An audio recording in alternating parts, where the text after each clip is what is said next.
Kevin and I have made our way down from the Dodge House. It's just a few blocks here as the crow flies. We're at another historic site here in Council Bluffs. They have a squirrel cage jail that was built in the late 1800s, and we're going to go in and take a look at this unique jail. You may be asking yourself about now, what is a squirrel cage jail? This type of rotary jail was a revolutionary design, and it was meant to cut costs by needing fewer personnel to operate it. Being housed inside a Victorian-style brick building, one would never imagine that there was such a unique jail inside. Now, I will try and attempt to describe the jail to you, which is not an easy task. But it was a cylindrical, three-floor structure that could be rotated to an opening in order to open or close a specific cell. The jailer would have to use a hand crank to rotate the jail. The cells were pie-shaped and reminded me of vending machines where you push a button in order to rotate the product around to get the product that you want. This jail was approved by the Pottawatomie County Board of Supervisors in 1884, and the cost of the building was $7,350 just for the building, and it was $21,000 for the steel and iron work. So the goal was to build a jail that would cost less than $30,000. The jail received its first inmates on September 10, 1885, and the jail served Pottawatomie County until 1969. There were several rotary jails built throughout the Midwest, but most of them were 1 or 2 floors, and this one in Council Bluffs being the only 3-tiered rotary jail being built. As one might imagine, before the days of air conditioning and being all metal, the inmates would suffer in their stagnant, hot, and humid cells. Initially, there was not any furnace or central heating. The only heat during the frigid winters would be the small amount of heat that may rise up from the kitchen stove. At night, the hot coals from the stove would be emptied into buckets and placed on the different floors. Again, with all metal construction, I'm sure it was still very cold.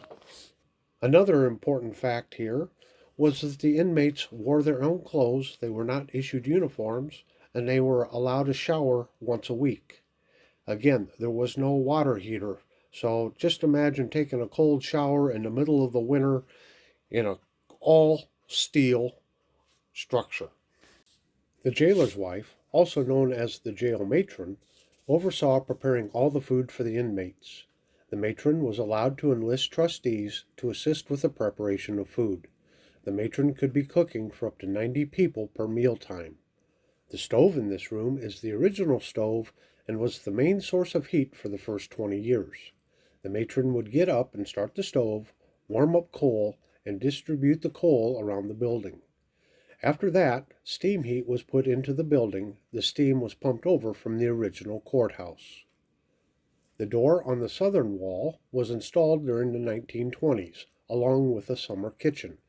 This kitchen was added to make it easier for the matron to prepare all the meals, as well as keeping the kitchen heat out during the summer. The juvenile detention area has served many different age groups over the years. In 1885, it housed children from 3 to 13 years of age. Remember, during this time it is pre-child services, so until someone could be found to care for the child, they stayed here. A 12-year-old boy was housed in this section in the 1920s for shooting chickens, and he was sent to reform school. Later, this area was used for 7 to 17-year-olds. During the last 9 years of use of this area could also be used for adults. This room is located on the 2nd floor, and it is an apartment. Originally, this room was set up the same as the juvenile detention. As relief jailers were added to jail staff, this room was remodeled for their use. The date of remodel is unknown at this time. This is the infirmary or hospital room. Inmates would stick their arms and legs out of their cells as the cage turned, breaking their limbs. Inmates would do this to go to the hospital because it is easier to escape in transit. There is a pass-through in this room. It is much smaller than the ones connected to the cage.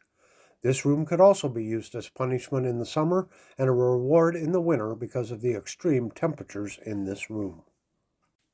There was one room that was used for women's quarters, and a shower was installed in the southeast corner along with a sink and a toilet. There is a pass-through in this room as well, smaller than the ones connected to the cage. This room could be used as punishment in the summer and a reward in the winter because of the extreme temperatures in this room. The jailer and his family lived on the 4th floor. In the 1930s, when plumbing came into the building, a restroom was added when they converted a bedroom into a bathroom. Previously, the jailer and his family had an outhouse. Now we're talking about a 4th floor apartment, so all of the smells, all of the heat, everything else came up from the inmates all the way up to the top. So you can imagine with the inmates only getting a bath once a week and all the other odors from the sweat and everything else in the summertime, I imagine that was a pretty smelly place to live. I'll wrap this up by providing a few dimensions. The jail cylinder was 28 feet high, it was 24 feet in diameter, and it weighed 90,000 pounds empty. There were 10 cells per floor, 30 cells in total, with a capacity of 60 inmates. I'll leave you now with some more pictures of the interior and something about some of the more infamous prisoners and prisoner escapes and things that happened during the storied history of this wonderful, unique jail. Certainly hope you've enjoyed this little tour that I've been able to give you.